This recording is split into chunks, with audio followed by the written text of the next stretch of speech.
అణ్వస్త్రాలకి సంబంధించినటువంటి అంశంలో అణు నిరాయుధీకరణ ఒప్పందం అని అప్పట్లో అమెరికా ప్రపోజ్ చేసింది. ఈవెన్ భారత్‌కి కూడా ప్రపోజ్ చేసింది. భారత్ తిరస్కరించింది.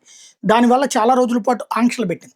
అసలు ప్రపంచంలో మేము తప్ప ఎవడు అణ్వస్త్రాలు తయారు చేయకూడదన్నది అమెరికా, ఇరాన్ ఇంతకుముందు ఒక ప్లానింగ్ అనమాట. చైనా చేసింది, ఫ్రాన్స్ చేసింది.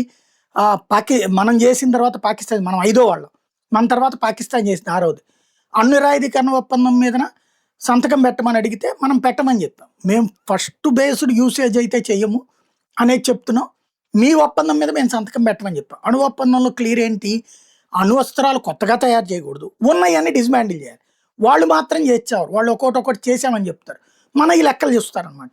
అందుకు ఒప్పుకోలేదు మనం. వాజ్పేయి చాలా సీరియస్గానే రెస్పాండ్ అయ్యారు దాని మీద. చాలా రోజులు ఆంక్షలు పెట్టినా వాళ్ళంతా వాళ్ళే విత్డ్రా చేసుకున్నారు తర్వాత. ఇప్పుడు ఇరాన్ దాని మీద సంతకం పెట్టింది. పెట్టకముందు ఆంక్షలు పెట్టింది అమెరికా, మన మీద పెట్టినట్టే. మనది పెద్ద మార్కెట్ కాబట్టి మూసుకున్న తర్వాత వాళ్ళే విత్డ్రా చేసుకున్నారు.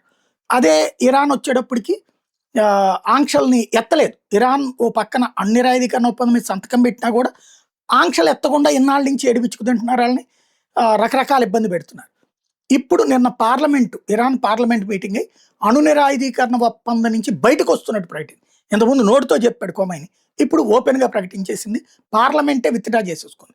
దెన్ ఇక అణ్వస్త్రాలు ఆడిష్టం, వాడు తయారు చేసుకుంటాడా చేయడా అన్నటువంటిది. చెయ్యనని నోటితో చెప్తున్నాడు, చేస్తానని చెప్పి చేతలతో చెప్తున్నాడు.